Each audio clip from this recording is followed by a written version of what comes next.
All right. Hello. Hello. Welcome to our Amplified Solutions webinar.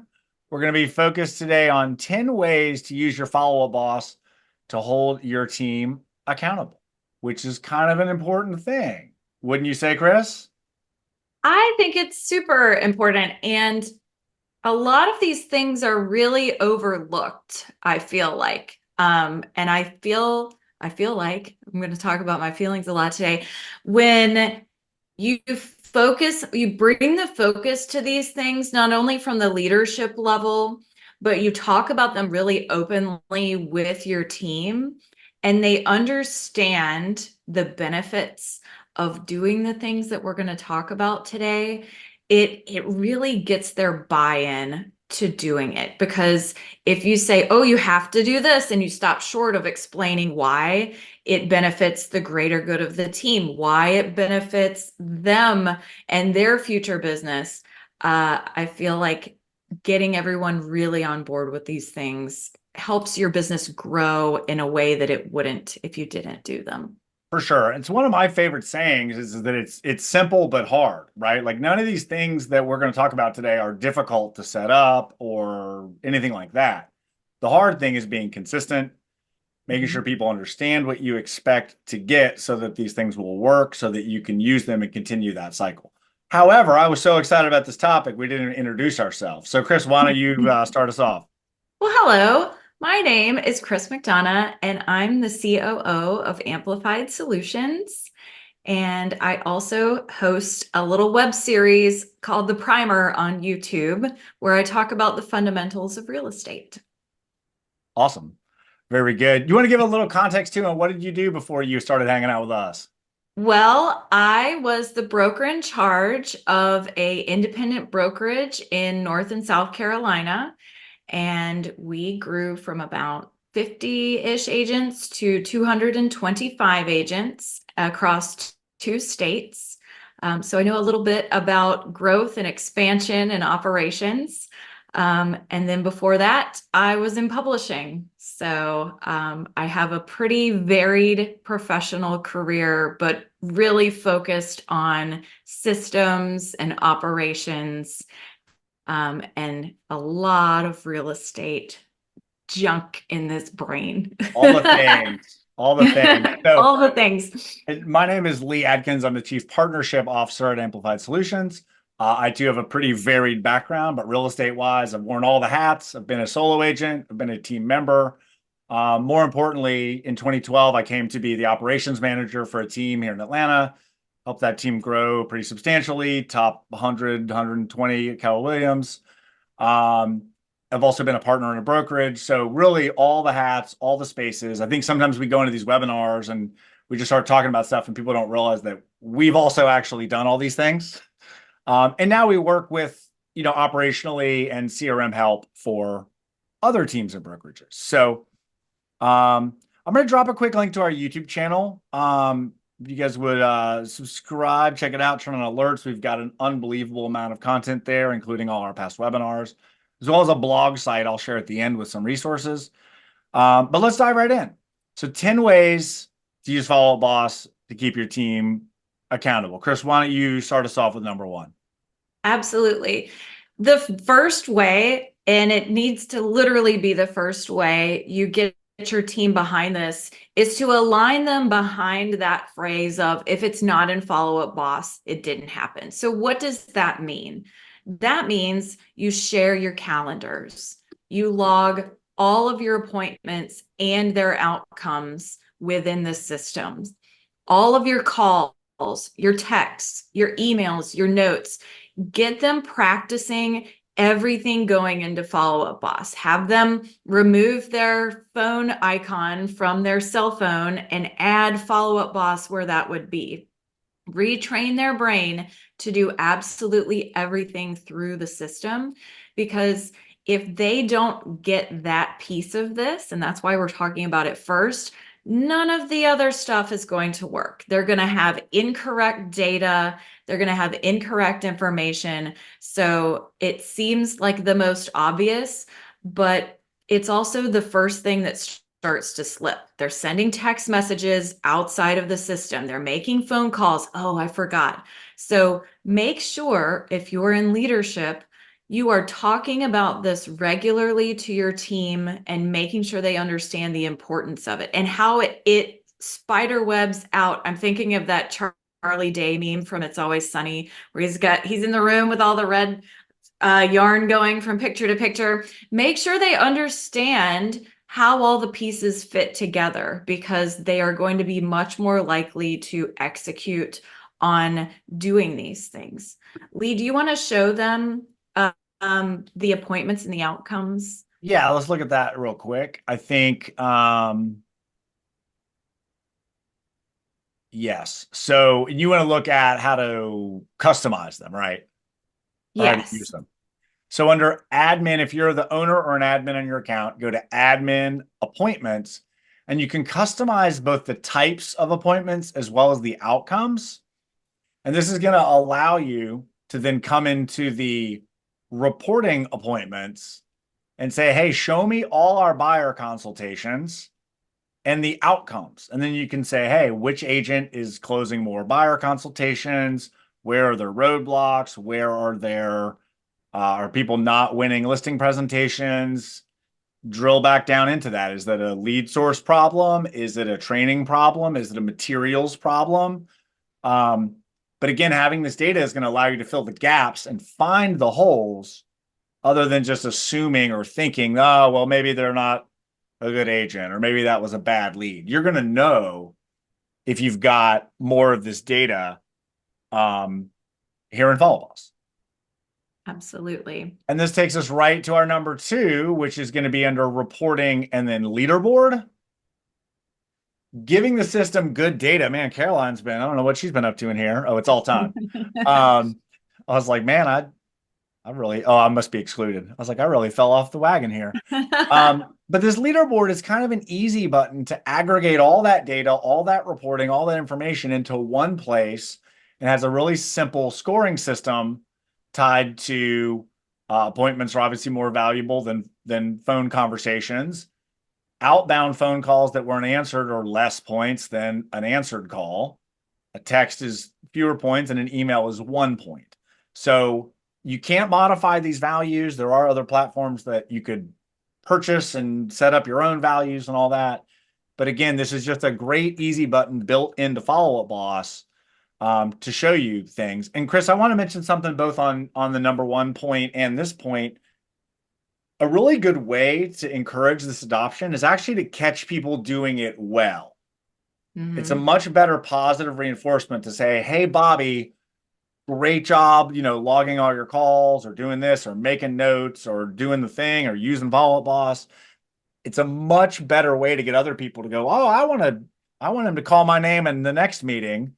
It's much better than why didn't you make your calls, or pulling up the leaderboard and being like, why do you have 0 people? Why didn't you make any calls this week or whatever? It's just a much better way to get people to actually want to do what you're asking them to do. Right. And it speaks for itself. So if you have a brick and mortar location, put this on a monitor, blow it up to full screen. And when you put it on full screen mode, like Lee's beautifully illustrating here, it's almost like we planned this. It's almost like we prepped for this webinar. Almost like we've done this before.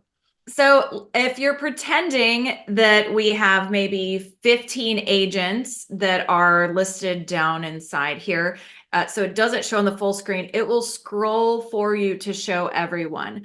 So have this visible. If you aren't a brick and mortar setup, you have a virtual option like so many of us do, share this out, take a screenshot, share it out. And like Lee said, you're going to want to reinforce the use of this using positivity. So if Larry Agent has a 0 next to his name, that doesn't need to be said. It's going to speak for itself. So shouting, there's Lee. Oh, you're back on top, baby. I'm excluding myself.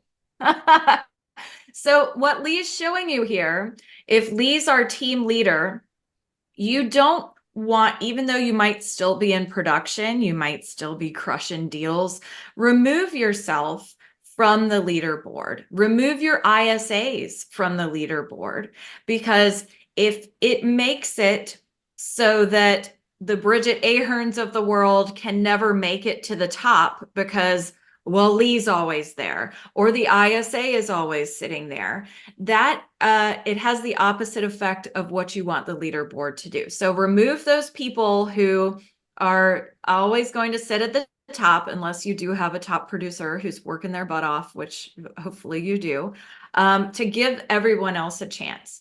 And also discuss with your folks regularly what exactly these points mean, because if you don't take the time to train them that an appointment is this amount of points, a phone call connection is this amount of points, they're not going to understand the activities that drive those appointments and getting to the top of the leaderboard. And Follow Up Boss was so smart about this because they really made those big swings weighted so much more heavily. So the appointments, the actual phone calls where you're talking to people, that's weighted a lot more heavily than just your attempts or your emails. So Yep. Two quick tiny things to add on this that are unscripted, not like any of this is scripted, but if you have Follow Up Boss platform in which you have teams, you can also view this by team, which is handy. So if you do have an ISA team, you can view the ISA leaderboard separately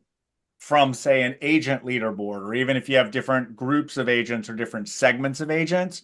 So you can still use it for both. You could say, oh, I want my ISA team to have their own leaderboard. Well, they will in that case. And you can have a team that's your agents or buyer's agents or different locations, whatever that is, and still view all the same criteria the same way. One other quick thing to mention too, there's a drop down here to hop to a deals leaderboard.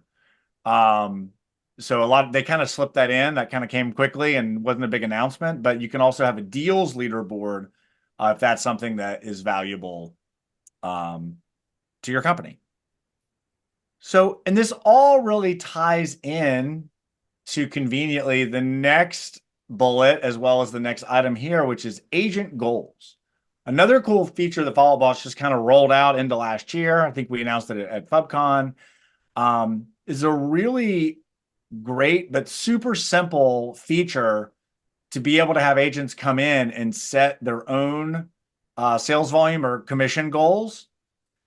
But to our point in all this, it also pulls in their deals, it pulls in their appointments, and it pulls in recent leads. So again, feed the machine, and all these things are going to work great. This is a great way to have an agent one-on-one, even without much planning. If they've got goals in here and they're logging their stuff in the system, you can just open this up and have an agent one-on-one. I'm not recommending you do that, but it's already set for you to be able to say, oh, look, you're 10% towards your goal. Oh, cool, you did this thing. Oh, look, you have 2 deals closing next week and you have 3 appointments. So really, really powerful tool here to use. And this also does work by teams as well. So if you wanted to have your ISA team have their own goals and see those separately from others, you can do it with teams. Also, if you're doing this now, you probably want to look at 24. So be mindful of the drop down for the year that you're in. Absolutely. And if you noticed, you can also set custom goals. So if they say, all right, this summer, I want to learn how to make the perfect margarita. I want to learn how to make the best steak. I want to read 4 books. I want to go and buy a car, whatever, purchase a Ferrari. That's a great real estate agent goal. So by allowing them and encouraging them to add their personal goals as well as their professional transaction appointment goals, that's going to encourage them to visit this and use it more often. So make sure they know how to add those personal goals in. And also, Trisha made a really great point. Trisha is one of our favorite Ampla friends. She said that she had to take the time to go in and learn what an appointment was. And not only learning what Follow Up Boss's definition of an appointment was, but getting your team aligned around the same definition of an appointment. Because let's say Lee and I are on the same team. I might go, oh, well, I've got another appointment with the Jones family. I'm showing them more houses. I could have 50 appointments because in my mind, I have a calendar invitation. I'm meeting them on Saturday. I've met them for the last 10 Saturdays. So I'll have 10 appointments for the Jones family inside Follow Up Boss. But Lee's operating off of, no, my appointment is actually the first, it's one appointment per piece of business. So the first appointment for a listing or the first appointment for a buyer is what I'm going to report on. So making sure that your team knows your definition of the appointment. Is it every time you go out and show houses? Because your butt can get to the top of the leaderboard fast that way. Or is it one appointment for every piece of business? And that's what I would recommend is it maybe you have an investor. Great. Have an appointment for every house that they're going to buy or sell for your listing or your buying. So if someone's a list buy, you would have 2 appointments showing for them. And that way you're all operating on the same sheet of music.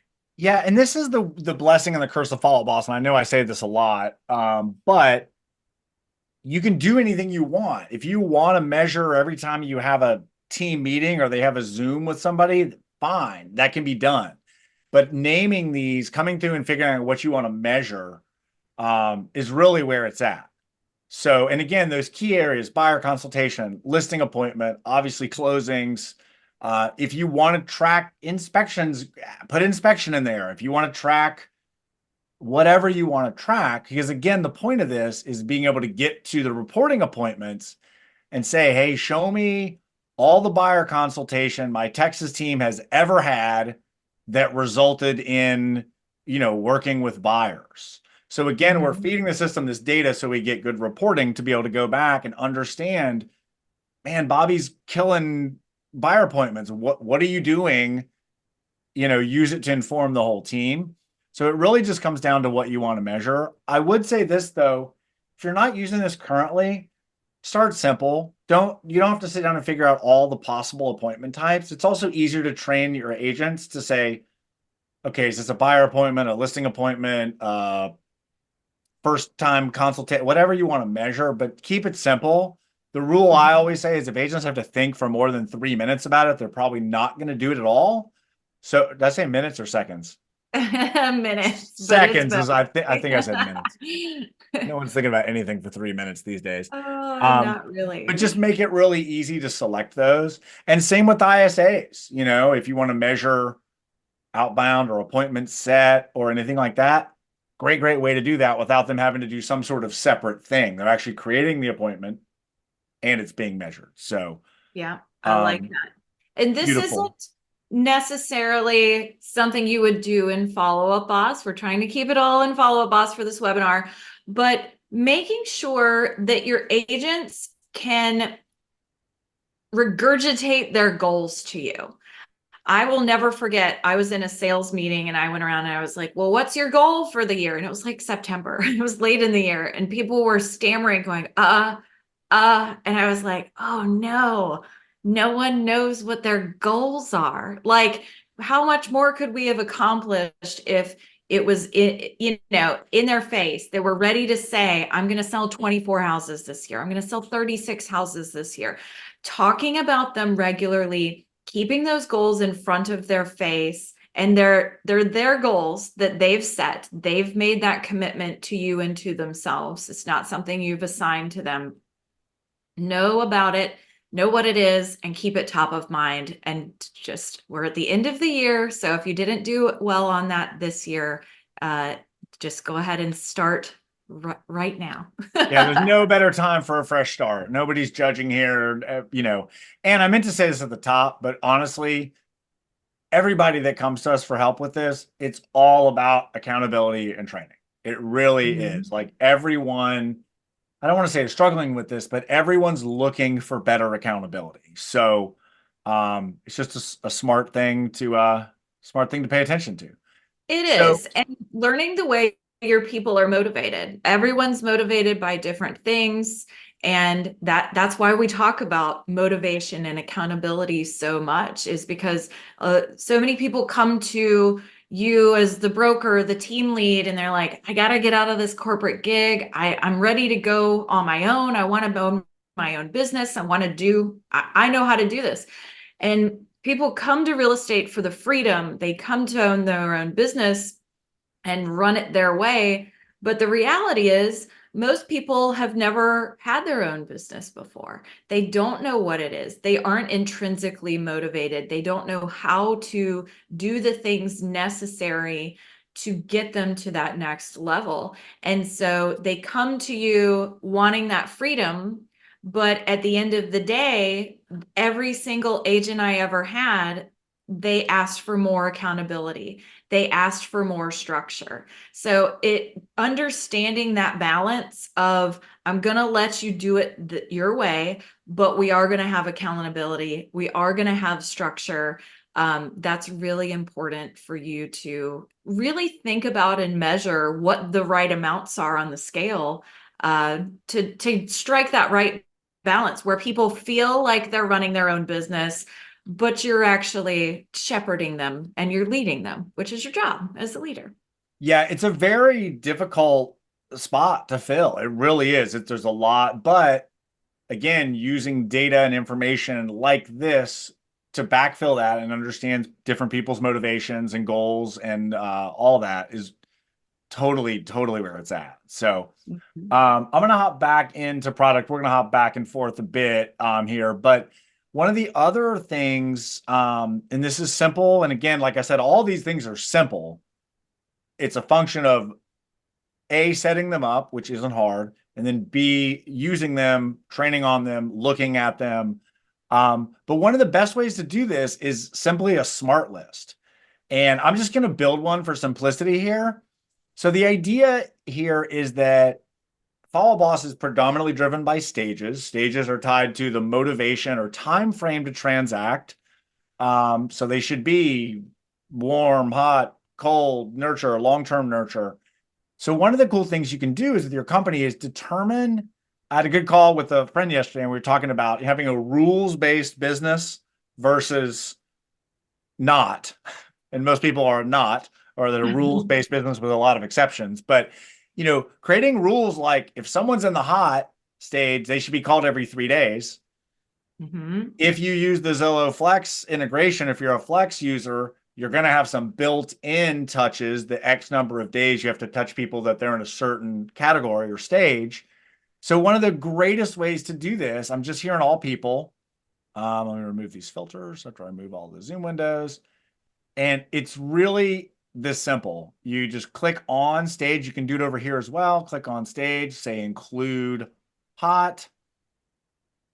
If only I could type a 3-letter word.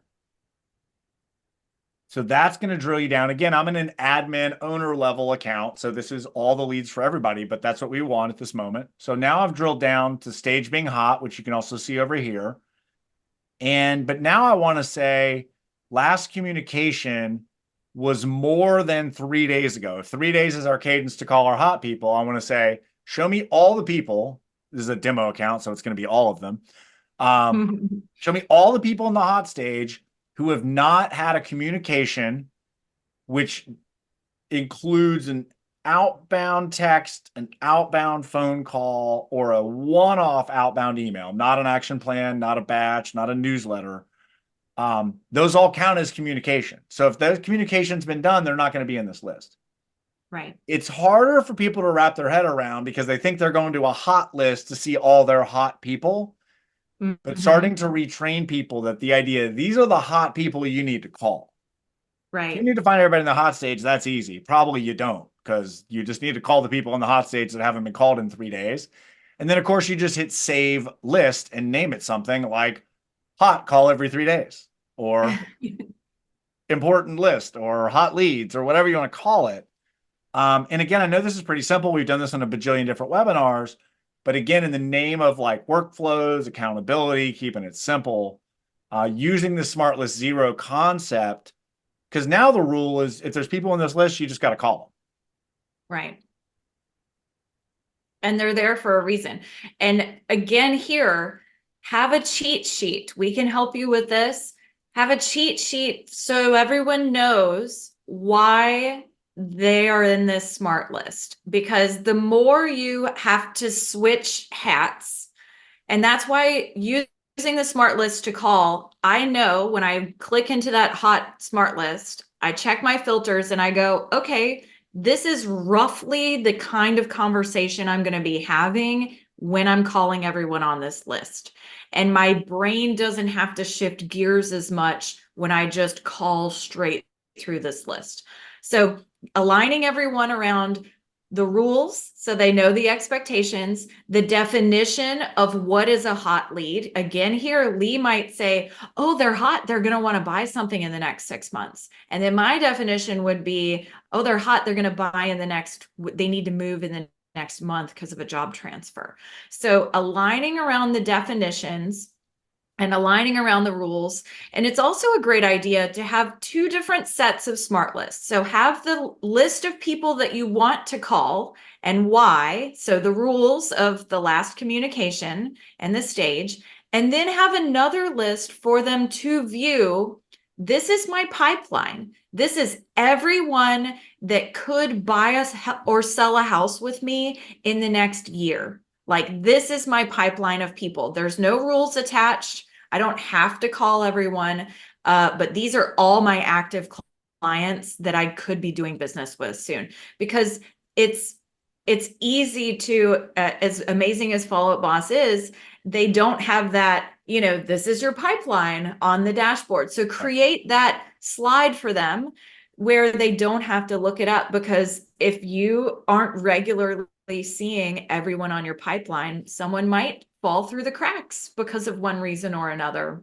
Or they might need that motivation of, oh my goodness, I look at how many people I have in my pipeline. This is great. Or, oh no, my pipeline's drying up because I haven't been prospecting. So create both for them. These are the people you need to call, and these are the people that you would consider to be in your pipeline. And you can create two separate smart lists for them. And then you can manage your smart lists by having them go right to left or top to bottom, depending on if you've clicked on that manage list view. Use a Of, number, this is emoji. how I want to go through my workday. These are the most important people for me to call. I'm prospecting for new business always. Then I'm moving on to my existing business to hold those deals together. And then I'm moving on to my past clients, and then just sort of my record keeping lists. Yep, exactly. And I dropped a link to this site, all free, no registration. There's all kinds of different stuff in here and ways to do this. For example, we've got a template for your daily, weekly, monthly, and Follow Boss. So if you want to say, hey, every day, check these smart lists. Every week, check this smart list. I'll drop a link straight to this as well.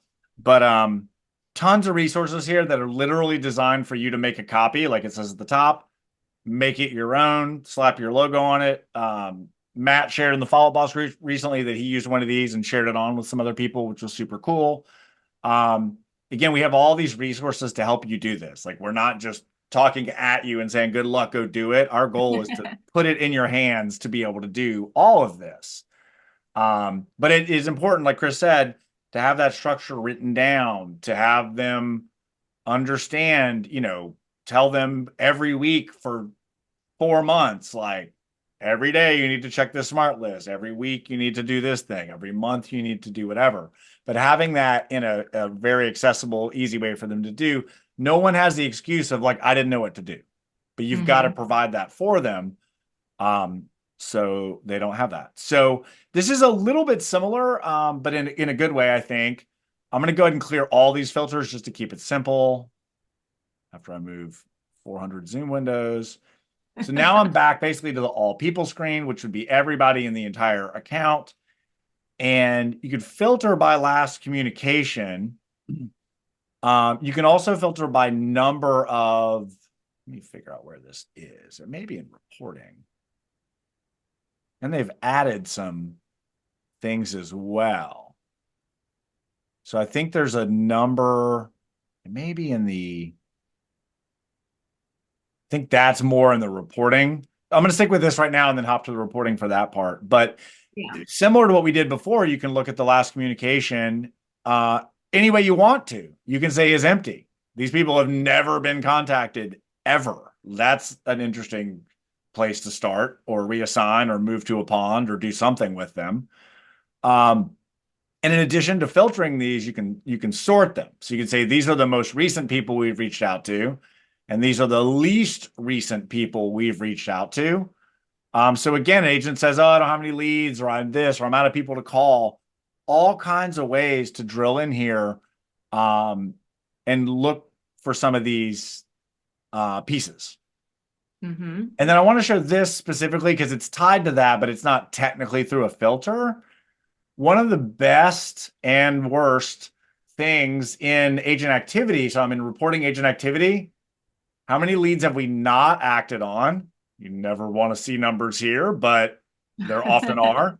This is going to take you right to those leads that have not been acted on. So you could mention an agent, you could tag them and make a smart list for like people that need a call, whatever you need to do. But a great way to identify people in this case that have not been contacted at all. How quickly we follow up on leads is also another really important one. You can see, look at that, Bridget had a year. Come on. Come on, Bridget. What the heck? But just seeing the speed to action. And again, this can tie back to your goals, right? It could be like, oh, I want to get my speed to action down to an hour and a half or whatever 6 that months. is. So we'll get Bridget down to 6 months. 6 months. Fine. But again, and again, look, we got to count for overnight. I know everybody wants to say like in the first 2 minutes, call them like 7 times, but leave some room for error, for overnights, for whatever. Don't lose your stuff if somebody has a 1.5 hour response time, because it is an aggregate of whatever you're looking at. But again, there's a lot of great information. What team member is getting the most leads to respond? What an amazing statistic to have. Hey, Caroline, what are you doing to get all these leads to respond? The answer is probably I pick up the phone and call them. But Right. so again, not technically smart list stuff, but ways to drill down and find both leads that haven't been contacted, and some overall interesting stats and information. And this is really important for you as a leader within your organization. Being able to go in, you also know how to use Follow Up Boss at a high level. I think a lot of people get out of production and then they're like, I really haven't logged into the database in a really long time. Use the database. You don't have to use it in the same way that your agents do, but use the database, get familiar, know what all the reporting does, know how to filter for these things, spot check your database, because I can guarantee you're going to find things. You're going to find a hole where you can fill it with an action plan. If everyone's consistently dropping the ball on this type of lead, great. I need to communicate an SOP for this type of lead and teach them exactly what I want done. Or you can set rules that it kicks to an action plan after and we'll talk about that in a little bit. But knowing that your role as leader is to help hold them accountable to their goals, and also to protect your investment of all the leads that you are maybe purchasing for your team, or the software that you're paying for. Get in here and poke around. And I think you're going to find some really useful information, but I think that sometimes falls by the wayside because you're just doing so many other things and you're like, oh man, I haven't been in the database in a month. For sure. And speaking of that, just tack on that a little bit. And I had this role on my team early when I started, and thankfully I handed it off eventually, but more of that leads manager role. So when you do find that lead that hasn't been, and never has any communication or hasn't been acted on, still using that positive reinforcement, but use an @mention to say, hey, this looks like a good lead to call, not why didn't you call this person? It's been 2 hours, but just, hey, this seems like a good opportunity. Or if you really want to be, this is probably the right thing to do, reach out and say, hey, are you going to be able to contact this person soon? Or should I, do something else with this lead? Not a threatening, I'm taking it away, but just hey, are you going to, if you're going to contact them, awesome. If you're not, I'm going to give them to somebody that's going to call right now. Right. So using that @mention to stay in the system, but B, kind of give that positive reinforcement. It reminds them that you're able to see all the things. There's a lot of good things to that piece. And that takes us into number 6, if you'd like to go there, Chris. Yes. So, like we talked about in the beginning, getting everyone to use the system, make your phone calls through the system, send your emails through the system. The emails show those great open rates, what they clicked on. Of course, if you use Gmail to send your email, it will flow through Follow Up Boss, but you won't get those click rates like you would if you use the system. So do that. But using your recorded calls for coaching opportunities, for shout outs, and cultivating a culture where you and your team regularly listen to and dissect the phone calls is absolutely fantastic for accountability.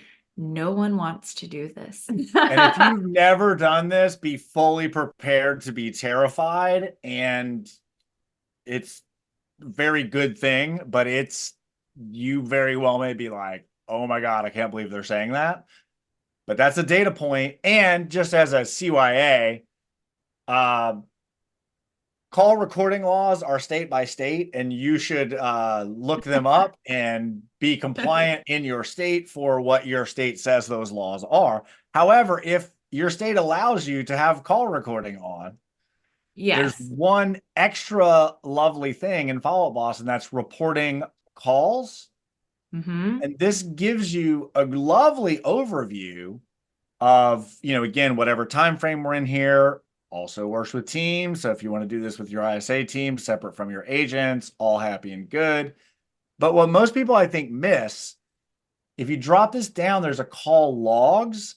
And this literally will show you every call ever made in your Follow Up Boss, ever to and from any number ever. So if you get a random inbound call and you're like, oh, what was that number? Oh no, where did it happen? It's all going to be right here. If you have call recording on, you can listen to them right here. You can even download them if you need to Mm-hmm. send it to somebody else or do something with it. But really powerful stuff here, both in quantity, shows you was this outbound or inbound? Did they leave a voicemail? What happened? The duration. Really, really good stuff. So again, a great way. And I mentioned teams, but you can still drill down by agent. Right. And it's so powerful because no one wants to make the calls to begin with. So they're struggling there. But once you get them making calls, fine tuning them. If you had a sports team, you'd go back and watch your clips. You'd watch your tapes. You'd talk as a group about, oh, I see what we did wrong there. Next time I'll do this. So if you can use this to create a culture where it's normal to not only make your calls, but to listen to the good ones, to listen to the bad ones. That's part of your storytelling culture. That's the benefit of working on a team with other people, because you get to say, oh my gosh, Lee, I had this weird call the other day and they said this. What would you say? You get to collaborate, you get to share, you get to hear in real time what's working and what wasn't. We have a And couple of clients that actually will do an at mention, like an agent will literally hang up the phone, at mention the team leader on that call or in that record and say, hey, that was kind of weird. Can you have a listen and tell me if you think they're legit, or should I call them back, or what should I say next time, or whatever. So again, like Chris is saying, creating that culture, not that they're scared that you're going to listen to their phone call, but they're actually saying, hey, check this out. What could I do better next time? Or do you think this is legit, or whatever? Mhm. Creating that culture of an agent coming to you with an at mention saying, hey, can you listen to this and tell me how I could do better or what to do next time? It's really powerful, but it takes a little doing to make it happen. Right. Actually, one of my old top producers would listen to the calls of the newer agents and he would call on their heels and convert the leads that they wouldn't. Wow. And I mean, that you might have your opinions about that tactic, but I was glad because I was glad that the newer agents were making calls and I knew, okay, I need to listen to these to coach them up on how to better convert. But this guy's coming in and cleaning up behind him. you Right. know, and winning. Right. So it But but what a great data point, right? You get one agent right. that says, "Oh, these leads are terrible." Yes. And you get the next one that comes in, they're like, I don't know what y'all are talking about. I'm crushing it with these. So, I said this instead of that, and I got an appointment out of it. right, exactly. So, all right, beautiful. So the next piece is lead routing based on performance. And I'm going to kick back to Chris's sports team analogy. And I also, somebody, I wouldn't quite call them a mentor, but I had a great phone call with somebody when I was starting into team operations. And they said to me, you have to run this like a sports team. It is not fair. Like you got a quarterback and they make more money, or you got a wide receiver who's, just unbelievable.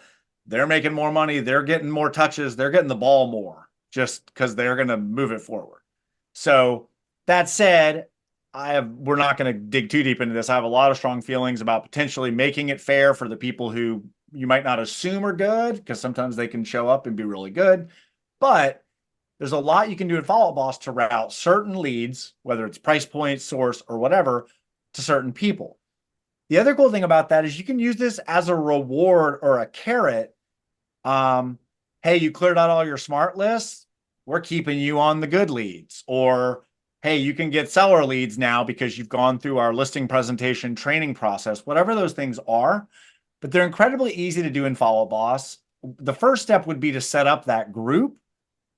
The names of the groups are visible, so don't name them like the worst leads for the worst agents, but like, A team, B team, if that's appropriate for you, or buyer leads A or buyer leads B, whatever feels right. But what you want to do is put the appropriate agents in that group. And then Follow Up Boss's lead flow allows for advanced settings. So this is where you would come in and say, hey, if the price, this isn't the best example, but hey, if the price is less than 25,000 and more than one, which basically means it's a rental, send it to the rentals group. By the same token, you can say, hey, if this is, I'll just go ahead and make one just to show how that works. You could also say, hey, if the price is greater than 500,000, taking that for some strange, okay, that's weird. It's literally frozen and I can't change that. And then you just assign it to the appropriate group. So if you've made your A team group or your seller leads group, just assign the lead flow that's tied to that, whatever criteria you want to assign to that group. You can do it by MLS number. You can do it by if they have a phone number or not. Obviously, in Follow Up Boss, you can do it by source because every source has its lead flow. And speaking of when I was running a team and kind of the lead manager thing, one of the things I did is I routed all other leads first to claim to agents.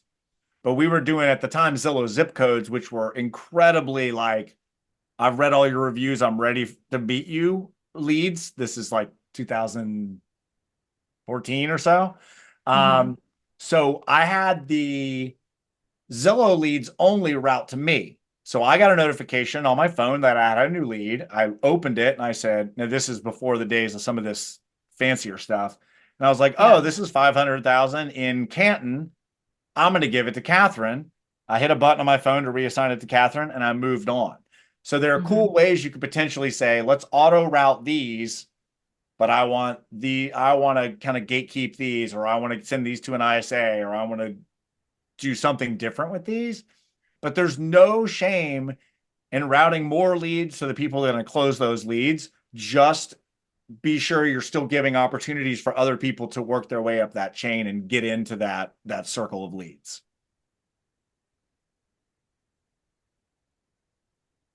You want to take it from there, Chris? Yes. I like that very much. And it really helps you to make sure it is fair for the business, because it's like you said earlier, it's not fair as long as you have some type of baseline of opportunity for people to easily climb up if they need to. That's good. Yeah. I think this takes us to our reporting. And reporting with Follow Up Boss lets you track a lead from creation to closing. So you can use this data to track your ROI, develop your SOPs, learning what happens to a lead when it comes in. And we keep talking about SOPs. And the more you can create these for your team, which seems obvious, like a lead comes in, great, I call it. It's not so much that they don't know what to do because they know they need to call the leads, but how many times do you want them to call the leads? How soon do you want them to call the leads? Do they call, email, and then text? The more of this data that you can collect, the easier you can identify what's working, what's not working, what works with different types of leads. These leads come in, they're much higher in the pipeline. We might give them 2 or 3 attempts, then throw them on an action plan. These leads are much lower in the pipeline, so they need a lot more attention. We're going to call them 25 times before we throw them on an action plan. So use this information in your reporting to help you figure out what that recipe for success is in converting your different types of leads.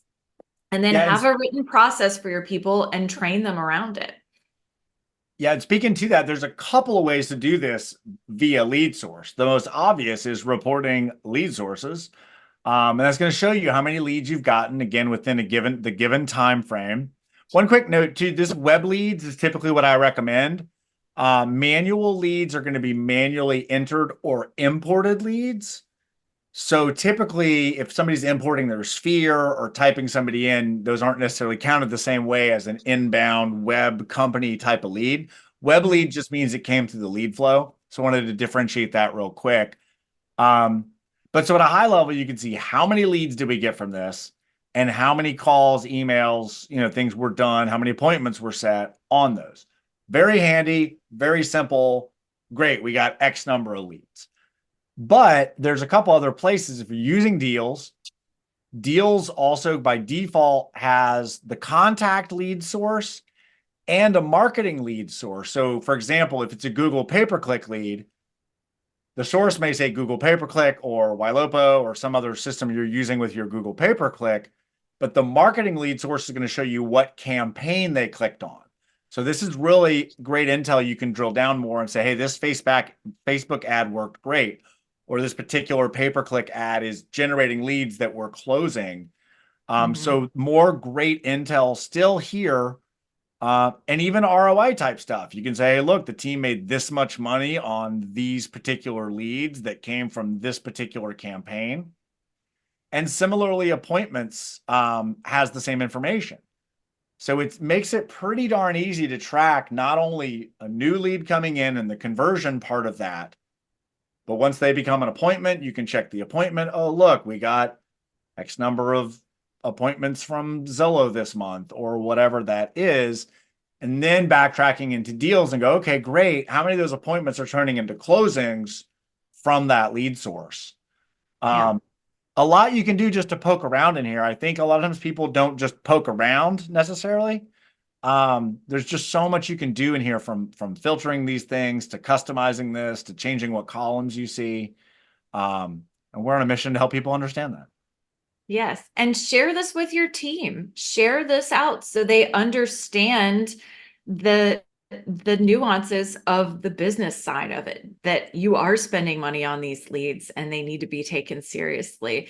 The more they understand the whole of the operation, the more invested they will be in the success of it. So. Yeah. And one thing that triggered something, Chris, as well. One cool thing about that, the permission levels are comparable to other features in the system. If they're an agent, they're only generally going to see their own. If they're an admin, they'll be able to see other people's. So whether it's a screenshot or a Loom, if you want to show them a comparison of other people, great. But I think not enough people use this on the agent level to go in and look at their own. Oh, how many calls did I make? How many appointments do I have set? So at the agent level, the agent can only see their own. The admin or owner level, you can see all of them. But, again, we've got all these different drop downs, whether it's by team or by agent, to drill down into that data. But I did want to mention that, one of your agents can't come in here and see all the other agents' appointments or their closings or their deals or anything. Right. And it helps them plan, because if they know their baseline is, it takes me 7 months to convert a new lead that I made contact with into to a closing, that helps them plan financially. That helps them plan how many new leads they need to get in their system and, in their ecosystem. So this information can be used all kinds of different ways. So if you look at the time in the stage versus the close date, it's all very, very intuitive. Yep. And while we're in reporting, I'll just hit the last couple of things we didn't hit yet. So the marketing one drills down a little bit more kind of into what we talked about, like the UTM kind of level. You'll see in this lead, there should be some sort of, yeah, this is just a made up website that I made, but this shows that they came specifically from like that page on that website or that campaign or that thing. So marketing people love this stuff. It is UTM based if you're a nerd weirdo and you know how to do UTM stuff. But if not, some information comes in automatically. Reporting on batch emails is really handy. You can follow up with people that actually opened or clicked it. You can check your unsubscribes or bounces. Text we didn't look at specifically, but text is cool because it also has a delivery rate. So if somebody's spamming people a bit and you want to be able to keep an eye on like, are they doing the right thing? You can see here both how many ops outs, how many carrier filtered or other errors, as well as kind of their overall score for their Follow Up Boss number. Really important to keep this clean. Follow Up Boss is not designed to spam people, which is why they don't let you bulk text or make a bunch of text and action plans and all that jazz. The last one we didn't hit that I want to talk on real quick is this properties. This one is really cool, and I think almost everybody overlooks this. This is actually a map of all the property inquiries, in this case, I'm an all-time, that you've ever gotten into your account. So obviously you're going to have more than this, and you're going to be in a specific market or maybe a few specific markets. But this is something even to potentially use in a listing presentation to say, hey, look, we've had 50 inquiries right around your home in our database already. It's a bit like the Ylopo buyer heat map thing. You can say, look, we've had, 300 inquiries in this zip code that are already in our database. This would be something I think it'd be super cool to screen grab and put into like a listing presentation or something to that effect. Right. If you were going to do that. So, and then you can even see which has the most, which zip code has the most. So again, lots you can do here to find data that you can use for things that it's useful for you. Yep. A lot of times. To be in sales, you either have to be really good at rapport or you have to be like a data scientist. And most of us are better at the rapport than we are at the data. So Follow Up Boss makes it super easy to collect that and illustrate it to help our clients. For sure. All right, we've got to blow through our last 2 points here. Keep you inside of an hour here. We talked about this a little bit, but number 9 on our list of our 10 ways to use Follow Up Boss for accountability is to have a planned and yes, an SOP for each type of your contacts. So whether it be a new lead, a past client, a sphere lead, someone who's recently closed or closed a long time ago, your sphere vendors, all types of these contacts go into Follow Up Boss. And having a specific plan for each of them that your agents can look up and easily execute is really going to help with accountability, because if they don't know what they're supposed to do, you can't hold them accountable to the plan. So write it down and circulate it and have it in a place where they can easily find it so that you can hold them accountable to how you want each type of lead serviced, because it's going to be different for every single type. Right. And we, just as a high level, because I know people like specifics, like at a high level, call your past clients every 90 days. Call your nurture leads every 60 days or 180 days, whatever you want it to be. But again, those clear segments and I'm not going to go back to it, but what we did earlier, where we showed making the smart list with the last communication with more than, so that's where you say past client, last communication more than 90 days ago. They're in that list. It's time to call them. And then they fall out of that list. And then they come back on that list in 90 days. But to what Chris was saying, both having that as a written, this is what we do, even have it in the stage definition. Past client should be called every 90 days. And then the smart list, reinforces that. Recently closed people, you may want to call a little more frequently, but you may want to set a time frame to say, hey, we're going to call them 3 times in the first 6 weeks after they close. Then we're going to move them to the past client every 90 days or every, whatever again it is that you choose. And similar for Sphere. I think Sphere gets left out of this sometimes, which is totally insane because that's far and away the best source of business for all of us. And the easiest phone call to make, right? You don't have to try to ask them if they or anyone they know need to buy or sell real estate. You can just ask them how their kids are or what's going on. Right. And I think as our sphere gets bigger through the power of the internet, that is it's an untapped resource, like you said. So having a plan for that is. And I sort of hate to say this out loud, but I will.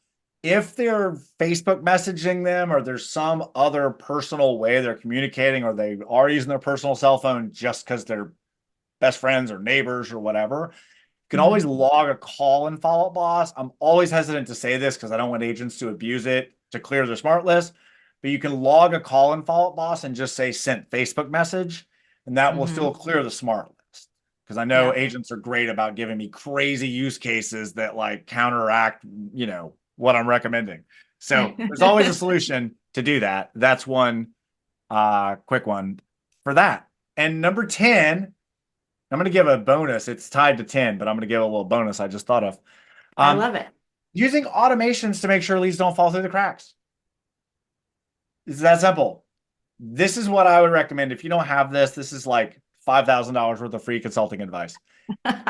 If you set up an action plan when new leads come in and you check the box that says stop this plan if they respond, hopefully if they respond, the agents are going to change their stage or do something or just freaking call them back or do something. So hopefully that part we're not too worried about. But if you check the box that communication ends the plan, but on say the 14th or 25th or 45th day of that plan, you put in a stage change or a tag, but I would recommend probably a stage change to say nurture or long-term nurture or move them to a pond or whatever. You can also have that stage change trigger an action plan. So we can move them to nurture. Nurture can now trigger a nurture action plan or put them in a pond and trigger an action plan. And now we've got this decent out of sight, out of mind. Like, yeah, these people are not in our smart list because they're long-term nurture or in a pond or wherever. But that's some real gold to just automate that. So you don't have 10,000 people sitting in lead. All the people in nurture are running on action plans. Now be mindful that this does not work in bulk. So if you set that automation and you go, oh, I'm going to put 300 people in nurture, it doesn't work that way. It only works as a one-off, which is why I'm recommending this action plan flow to kind of control the whole life cycle of that lead. Right. I love that. That is really great advice. I mean, it's kind of what we do for a living. So just saying, but having those plans kick off automatically is definitely great. One other we have, and I'll find a link and send this with the recording. We have an automation that we share out that's designed if you have a pond lead that goes back on your website or takes significant action, it can reassign that lead to one of those groups, whether it's first to claim or round robin. So again, another powerful way to let people sit in a pond and do whatever or get your newsletter or whatever that is. But when they take action, they get reassigned like a new lead. So I'll find that. I'll drop it into the chat, but we'll also send it out with the recording. Perfect. All right, gang. Well, those are our 10 ways to use Follow Up Boss to hold your team accountable. We want to thank you for your time and attention today. We are going to send out the recording and all the links to everything we talked about. And we hope you and yours have a really great holiday season. Yes. And thanks for joining us. See you soon. See y'all next year. Bye.